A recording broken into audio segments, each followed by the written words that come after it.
Hello and welcome everyone. The online गुरु में मैं सुनील शर्मा आप सभी का स्वागत करता हूं। आज के इस सेशन में हम सैनिक स्कूल, मिलिट्री स्कूल, आरआईएमसी या फिर कोई भी अदर एंट्रेंस एग्ज़ाम हो जहां जनरल नॉलेज पे बेस्ड क्वेश्चन पूछे जाते हैं, और जनरल नॉलेज में भी टू बी स्पेसिफिक अगर मैं बात करता हूं तो करंट अफेयर्स पे क्वेश्चन पूछे जाते हैं। तो ये सेशन उन सभी स्टूडेंट्स के लिए हेल्पफुल होने वाला है, क्योंकि आज के इस सेशन में हम अप्रैल 2024 से रिलेटेड कुछ इंपॉर्टेंट करंट अफेयर्स को कवर करेंगे और ऐसे ही रेगुलर सेशंस आप लोगों के लिए लेकर आते हैं। इन सभी को देखने के लिए चैनल को सब्सक्राइब कर बेल आइकन प्रेस करना ना भूलिएगा। आज का सेशन स्टार्ट करने से पहले आप सभी को इन्फॉर्म करना चाहूँगा, हमारी तरफ से Sainik school, military school, RIMC, Gurukul, Oak Grove और ऐसे ही वेरियस अदर एंट्रेंस एग्जाम्स के लिए ऑनलाइन क्लासेस अवेलेबल है। अगर आप हमारे साथ जुड़कर प्रिपेयर करना चाहते हैं तो 7737653468 पर आप मुझसे कांटेक्ट कर सकते हैं। आज का पहला और इम्पॉर्टेंट न्यूज़ पे आते हैं।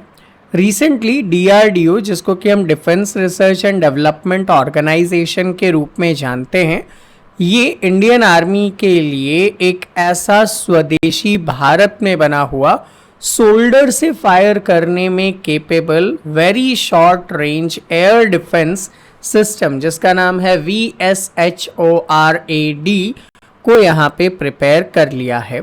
एंड अब इसका यूज़ कहाँ किया जाएगा? तो इसका यूज़ किया जाएगा चाइना एंड पाकिस्तान बॉर्डर पे, जिससे हम लोग अपनी कैपेबिलिटीज़ को और भी बेहतर कर सकें। डीआरडीओ के बारे में कुछ इंपॉर्टेंट फैक्ट आपको पता होना चाहिए। ये 1953 में बनाया गया था और डिफेंस के क्षेत्र में सबसे बड़ा रिसर्च करने वाला ऑर्गेनाइजेशन इंडिया का बन जाता है, जिसका हेडक्वार्टर न्यू दिल्ली में अवेलेबल है।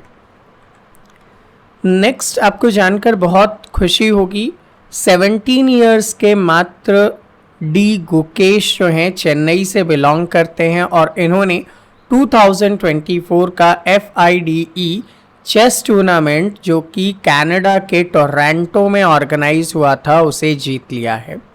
तो 17 साल के हैं डी गुकेश, चेन्नई से बिलोंग करते हैं। इन्होंने रिसेंटली 2024 का FIDE चेस टूर्नामेंट जीत लिया है, जो कनाडा के टोरंटो में ऑर्गेनाइज किया गया था। और ऐसा करने वाले ये यंगेस्ट चैलेंजर बन चुके हैं, ठीक है, यंगेस्ट पर्सन बन चुके हैं इस जो कंपटीशन है उसे जीतने वाले।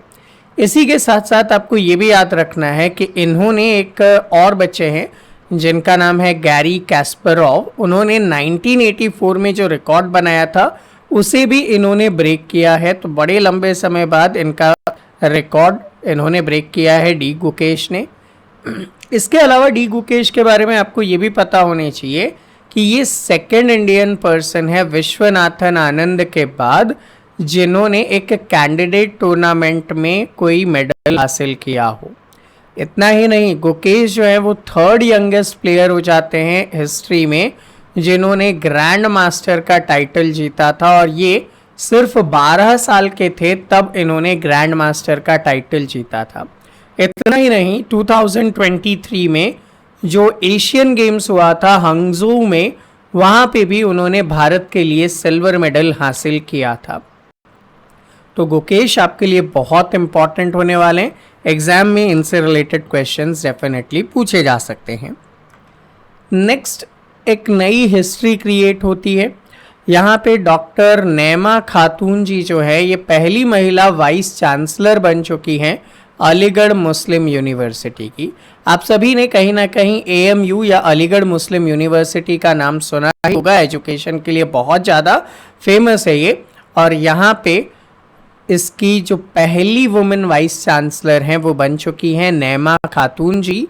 आपको ये पता होना चाहिए कि अलीगढ़ मुस्लिम यूनिवर्सिटी उत्तर प्रदेश के अलीगढ़ में है, जिसे 1875 में सर सैयद अहमद खान जी ने इस्टेब्लिश किया था, और ये भी कई बार क्वेश्चन पूछा जा चुका है। नेक्स्ट एक इम्पॉर्टेंट हिस्ट्री क्रिएट की है इंडियन नेवी के 2 महिला ऑफिसर्स ने, जिनका नाम है लेफ्टिनेंट कमांडर दिलना के एंड लेफ्टिनेंट कमांडर रूपा ए। ये दोनों ने मिलकर हिस्ट्री क्रिएट की बिकॉज ये सक्सेसफुली 2 मंथ का एक ट्रांस ओशनिक एक्सपेडिशन को कंप्लीट करती हैं। और इन्होंने जिस वेसल का यहाँ पे यूज़ किया है, आप इमेज में देख पा रहे हैं, इसका नाम है INSV तारिणी, यानी कि Indian naval selling vessels Tarini की मदद से इन्होंने 2 मंथ में एक ट्रांस ओशनिक राउंड को कंप्लीट कर दिया है, जो कि गोवा से स्टार्ट हुआ था 28 फेब 2024 को, और ये वापस अपने बेस पे 21 अप्रैल 2024 के समय ये एक्सपेडिशन कंप्लीट करके पहुंची हैं। नेक्स्ट न्यूज़ आती है इंडियन एयरफोर्स से रिलेटेड। इंडियन एयरफोर्स ने रिसेंटली एक एयर लॉन्च किया बैलिस्टिक मिसाइल का, जिसका नाम है रॉक्स, या फिर इसे क्रिस्टल मेज 2 भी कहा जाता है। ये मिसाइल आप यहाँ पे इमेज में नीचे की तरफ देख पा रहे होंगे। इसे इजराइल से हमने लिया है, ठीक है, इजराइल से हमने इस मिसाइल को लिया है, और ये 250 किलोमीटर दूर अपने टारगेट को अटैक करने में केपेबल है। 250 किलोमीटर दूर अपने टारगेट को अटैक करने में ये केपेबल है। और इसे हमने, ये ऊपर आप एयरक्राफ्ट देख पा रहे हैं, सुखोई 30 MKI से लॉन्च किया है। अंडमान एंड निकोबार आइलैंड से हमने इसे टेस्ट फायर किया था। नेक्स्ट न्यूज़ आता है 6th edition of international conference on disaster resilient infrastructure का आयोजन किया गया न्यू दिल्ली में, जिसे प्राइम मिनिस्टर नरेंद्र मोदी जी ने 2019 में UN के क्लाइमेट एक्शन समिट के टाइम पे इनॉग्रेट किया था। ये वो प्लेटफॉर्म है जहां पे वर्ल्ड की सारी कंट्रीज मिलकर काम करती है। किससे रिलेटेड? तो बिल्डिंग को इतना अच्छा और मजबूत बनाना कि वो हर तरीके के एडवर्स इफेक्ट से आपको बचा सके, चाहे वो अर्थक्वेक हो, चाहे अदर कोई भी प्रॉब्लम्स हो। नेक्स्ट न्यूज़ आती है हमारे आर्मी, नेवी, एयरफोर्स को, जैसा कि आप जानते हैं हम लोग बहुत ज़्यादा मॉडर्नाइज कर रहे हैं। उसी फील्ड में और मॉडर्नाइज करते हुए गवर्नमेंट ऑफ इंडिया ने 97 लाइट कॉम्बैट एयरक्राफ्ट LCA को, जो कि मार्क 1 सीरीज के हैं, इसका ऑर्डर दिया है हिंदुस्तान एरोनॉटिक्स लिमिटेड को। तो अब हिंदुस्तान एरोनॉटिक्स लिमिटेड ऐसे 97 और LCA मार्क 1 फाइटर जेट को बनाकर हमें सौंपने वाला है। तो याद रखना इस फाइटर जेट का नाम क्या है, तो इस फाइटर जेट का नाम है तेजस, ठीक है। तो तेजस जो है वो डेवलप यहाँ पे कर रहा है। कौन डेवलप कर रहा है? तो याद रखना है HAL की तरफ से इसे डेवलप किया जा रहा है। नेक्स्ट न्यूज़ आती है सियाचिन दिवस। हम लोग 13th ऑफ अप्रैल के दिन सेलिब्रेट करते हैं, और 13th ऑफ अप्रैल के दिन सेलिब्रेट करने का मेन मोटो यहाँ पे है कि जो हमारे इंडियन आर्मी के सोल्जर्स हैं उनकी बहादुरी, उनके ब्रेवरी को हम लोग सेलिब्रेट कर सकें। क्योंकि आप जो ये बैटलफील्ड देख रहे हैं, ये वर्ल्ड का हाईएस्ट बैटलफील्ड है। ये सियाचिन ग्लेशियर है, जहां ऑलवेज टेम्परेचर -50 डिग्री के आसपास बना रहता है, और कई बार इससे भी एडवर्स हो जाता है। इस सिचुएशन के अंदर भी हमारे जो सोल्जर्स हैं वो हमारी रक्षा करने के लिए हमेशा 24/7 वहाँ पे डटे रहते हैं। ऐसा ही एक इंसिडेंट हुआ था जब ऑपरेशन मेघदूत चलाया गया था इंडियन आर्मी की तरफ से 13 अप्रैल 1984 के दिन। इस प्लेस को कराकोरम रेंज में जो आता है हिमालयाज के, यहाँ पे जो है पाकिस्तान अपना कब्जा करने वाला था, हमने उन्हें यहाँ से खदेड़ कर भगा दिया था। उस ऑपरेशन का नाम है ऑपरेशन मेघदूत, और उसको हमने 13 अप्रैल चलाया था। इस वजह से 13 ऑफ अप्रैल को हम लोग सियाचिन दिवस के रूप में यहाँ पे मनाते हैं। नेक्स्ट इंपॉर्टेंट न्यूज़ में आती है नैट सीवर ब्रंट, जो कि फर्स्ट इंग्लिश वुमेन यानी कि ब्रिटेन की पर्सन बन चुकी है जिन्हें क्रिकेट का विजडन अवार्ड दिया गया है। याद रखना, क्रिकेट का विजडन अवार्ड किसे दिया गया है? नैट सीवर ब्रंट को दिया गया है, जो ब्रिटेन से बिलोंग करती हैं। और जैसा कि आपके बुक्स एंड ऑथर्स भी कई बार पूछे जाते हैं, तो याद रखना सलमान रुश्दी जो बहुत फेमस हैं अपने बुक्स के लिए, और इन्हें एक रीसेंट बुक इन्होंने अपलोड की है, मतलब पब्लिश की है, और वो बुक का नाम रखा गया है नाइफ, ठीक है। बुक का नाम रखा गया है नाइफ, और ये बुक के अंदर वो अपना एक्सपीरियंस शेयर करते हैं कि 2022 के अंदर इनके ऊपर जो एक जानलेवा हमला हुआ था न्यूयॉर्क में, उसको लेकर इन्होंने ये बुक यहाँ पे पब्लिश की है। बहुत बड़े जाने माने ऑथर हैं, तो इनके बारे में आप यहाँ पे याद रखेंगे। अमिताभ बच्चन जी को शायद ही कोई ऐसा हो जो नहीं जानता हो। आप सभी इन्हें इनके बहुत ही अच्छे जो है एक्टिंग के लिए जानते हैं।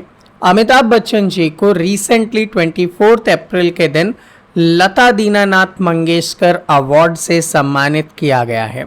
आपसे एक क्वेश्चन पूछना चाहूँगा, लता जी किस फील्ड में फेमस थी? नीचे कमेंट करके बताइएगा।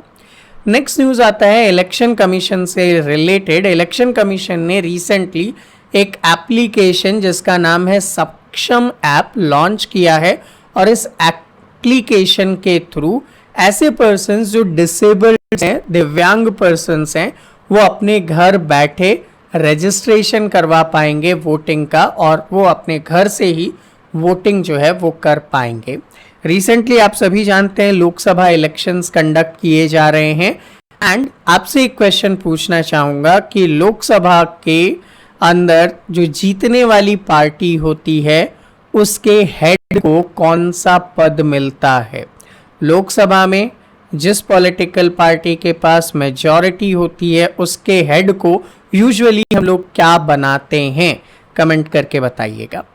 नेक्स्ट क्वेश्चन की तरफ आगे बढ़ते हैं। इंडियन नेवी ने एक सबमरीन प्लेटफॉर्म जिसको कि अकॉस्टिक कैरेक्टराइजेशन एंड एवोल्यूशन के लिए लॉन्च किया है केरला के इदुक्की में। इसे स्पेस भी कहा जा रहा है, शॉर्ट में space, submersible platform for acoustic characterisation and evolution. यहाँ पे sound ranging and etcetera sonar system से रिलेटेड जो है वो स्टडीज़ वगैरह कंडक्ट की जाएगी। मेटा को आप सभी जानते होंगे, ये basically Facebook, Instagram, WhatsApp, messenger जैसे प्लेटफॉर्म को आप यूज़ करते हैं, उनके जो मेन पेरेंट कंपनी है उसी का नाम है मेटा। मेटा ने रिसेंटली अपना मेटा एआई लॉन्च करने की बात कही है, जिसे कि इनका लैंग्वेज मॉड्यूल लैमा 3 के पावर से चलाया जा रहा है। अभी कुछ ही दिनों में आपने अपने व्हाट्सएप वगैरह पे ऑब्जर्व किया होगा कि वहाँ पे इस तरीके का एक सिंबल जनरेट हो गया है, जिसके थ्रू आप क्वेश्चन आंसर्स कर सकते हैं, आप इनसे क्वेश्चन पूछ सकते हैं, आप पुराने चैट्स फाइंड आउट कर सकते हैं। वहाँ पे ये बेसिकली आपको हेल्प करता है। नेक्स्ट न्यूज़ माउंट रुंगा या रुआंग से रिलेटेड, जहाँ पे वॉल्केनो एरप्ट हो चुका है। तो आपको बस इतना याद रखना है कि माउंट रुआंग जो है वो इंडोनेशिया में है। ऐसे ही हमारे इंडिया में एक कोदई कनाल सोलर ऑब्जर्वेटरी है। कोदई कनाल सोलर ऑब्जर्वेटरी है जो कि तमिलनाडु में सिचुएटेड है, और ये one of the oldest solar observatory के रूप में पूरे वर्ल्ड में जाना जाता है। इस ऑब्जर्वेटरी ने अभी रिसेंटली अपने 125 ईयर्स जो है वो कंप्लीट कर लिए हैं, इस वजह से बहुत ज़्यादा चर्चा में रहा है। तो याद रखना कोडाई कनाल सोलर ऑब्जर्वेटरी कहाँ पे है? तमिलनाडु में है। नेक्स्ट न्यूज़ आती है 14 अप्रैल 2024 को आप सभी ने 134th बर्थ एनिवर्सरी के रूप में सेलिब्रेट किया डॉक्टर भीमराव रामजी अंबेडकर या डॉक्टर BR अंबेडकर की, जिसे कि बेसिकली हम लोग फादर ऑफ इंडियन कॉन्स्टिट्यूशन के रूप में भी जानते हैं। आपसे एक क्वेश्चन पूछना चाहूँगा, कॉन्स्टिट्यूएंट असेंबली में किस पर्टिकुलर बोल सकते हैं कमिटी के ये हेड थे? आप कमेंट करके बताइए।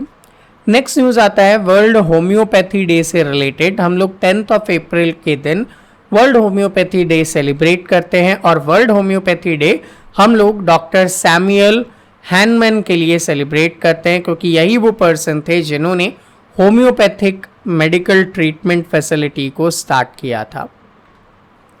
नेक्स्ट हॉकी इंडिया अवार्ड्स 2023 के बारे में डेफिनेटली आपने सुना होगा। 31 मार्च 2024 के दिन न्यू दिल्ली में ये अवार्ड्स दिए गए थे। इसमें कुछ इंपॉर्टेंट प्लेयर्स हैं, याद रखना। Men's player of the year Hardik Singh को दिया गया, जबकि women's player of the year Salima Tete को दिया गया। हॉकी इंडिया का lifetime achievement award Ashok Kumar को दिया गया, जबकि गोलकीपर ऑफ द ईयर का अवार्ड PR श्रीजेश को दिया गया। ऐसे ही डिफेंडर ऑफ द ईयर का अवार्ड हरमनप्रीत सिंह को दिया गया है। तो ये सारे अवार्डीज आपके लिए इंपॉर्टेंट हैं। नेक्स्ट, आप सभी ने GI टैग के बारे में सुना होगा। बेसिकली ये एक टैग लाइन अवेलेबल करवाता है उन प्रोडक्ट को जो अपनी कोई विशेषता रखते हैं। तो हाल ही में 22 नए प्रोडक्ट्स हैं जो कि असम से हैं, यूपी से हैं, त्रिपुरा से हैं एंड मेघालय से हैं, जिनके लिस्टिंग में आप यहाँ पे नाम देख पा रहे हैं। इन सभी को GI टैग दिया गया है। अगर कभी भी आप इन प्लेसेस पे जाएं तो डेफिनेटली इन चीज़ों को खरीद सकते हैं। वहाँ की ऑथेंटिक फ्लेवर, टेस्ट और अपने विशेष पहचान के लिए ये सारे प्रोडक्ट जाने जाते हैं। नेक्स्ट न्यूज़ आता है, एक बहुत ही बड़ा अर्थक्वेक आया 7.2 मैग्नीट्यूड का ताइवान के अंदर, और उससे जो डैमेज हुआ है वो आप आराम से देख पा रहे हैं। ये पूरी बिल्डिंग यहाँ पे किस तरीके से आधी लटक चुकी है।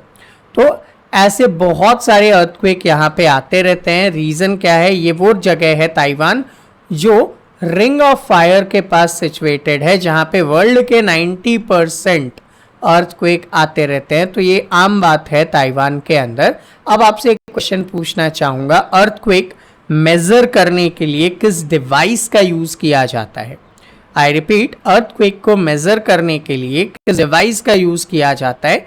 नीचे कमेंट सेक्शन में कमेंट कीजिएगा, क्योंकि यहाँ पे जब मैं बता रहा हूँ कि 7.2 मैग्नीट्यूड पे ये अर्थक्वेक था, तो इसे नापा कैसे गया? डिवाइस का नाम डेफिनेटली आपने पढ़ा होगा।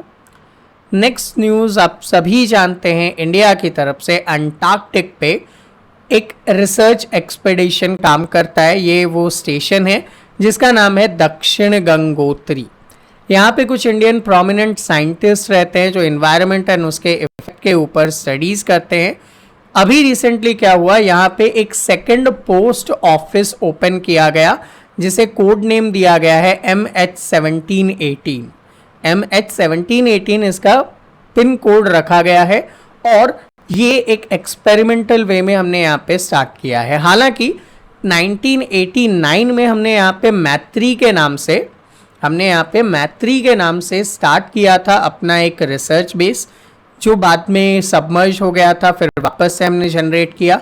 सेकंड सबमर्जिंग के बाद हमने भारती के नाम से यहाँ पे रिसर्च बेस बनाया था, और यहाँ पे हम लोग रिसर्च कंडक्ट कर रहे हैं।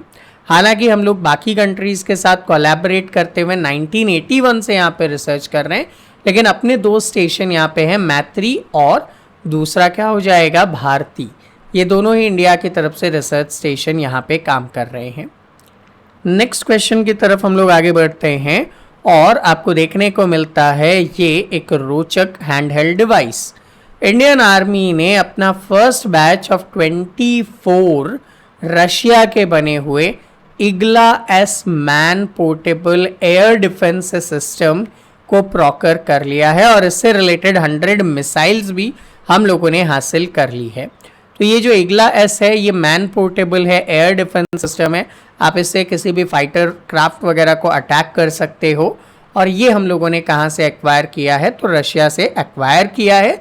जबकि बाकी के, चूँकि हमने 120 लॉन्चर और 400 मिसाइल्स एक्वायर करने की बात की थी, तो बचे हुए जो है वो टेक्नोलॉजी ट्रांसफ़र के थ्रू इंडिया में बनाए जाएंगे।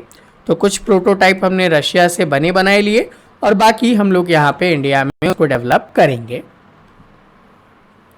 नेक्स्ट न्यूज़ आता है, इम्पॉर्टेंट है, टाटा एडवांस सिस्टम लिमिटेड, जिसके थ्रू सक्सेसफुली भारत का पहला मिलिट्री ग्रेड का जियोस्पेटियल सैटेलाइट TSAT-1, जिसका आप यहाँ पे इमेज देख पा रहे हैं, इसे लॉन्च किया गया है।